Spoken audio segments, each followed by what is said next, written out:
এখন থেকে আপনার প্রিয় সিরিয়ালগুলো ফ্রিতে দেখুন এক্সক্লুসিভলি শুধুমাত্র সান নেক্সটে। এখনই অ্যাপ ডাউনলোড করুন।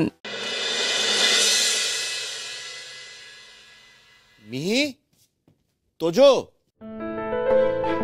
বাবা, বাবা, তোমরা এতক্ষণ দেরি করলে কেন? আমার তো ভালো লাগছিল না।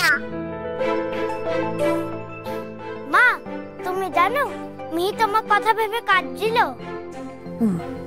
বোকামি, কাঁদছো কেন মা?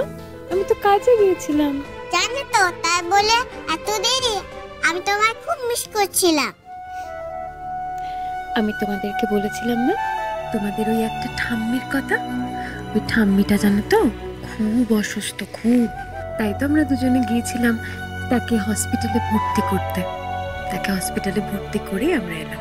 তাই জন্য তো এত লেট হলো, এত দেরি হলো। ঠিক আছে, আমি আর কাঁদবো না। তাহলে একটা হামি দাও দেখি।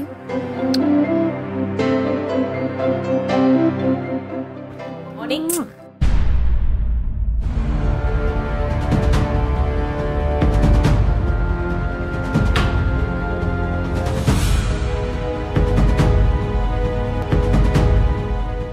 শোন, একটা কথা পরিষ্কারভাবে বলে নেওয়াই ভালো।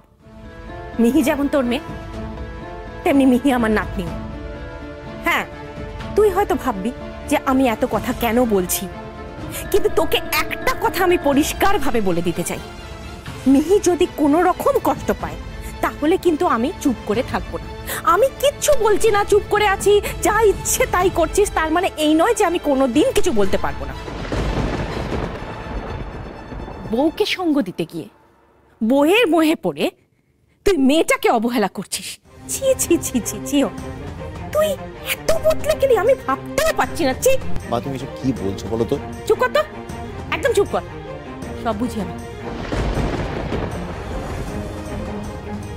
তোর বউ খুব তো গলাবাজি করে বলেছিল আমি মিহির দায়িত্ব নেব।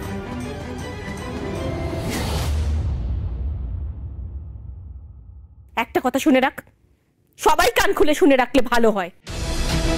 কেউ যদি মিহির দায়িত্ব নিতে না পারে তাহলে পরিষ্কার করে জানিয়ে দিক। আমার এখনো ক্ষমতা আছে, আমি মিহিকে বড় করব, মিহিকে মানুষ করব।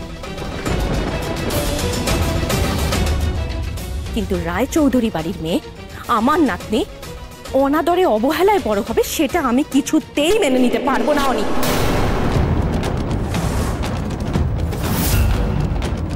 হ্যাঁ, তুই তোর নিজের ইচ্ছে নিজের মতো করে পরিচয় তৈরি করবার চেষ্টা করছিস, নিজের পায়ে দাঁড়ানোর চেষ্টা করছিস, কর।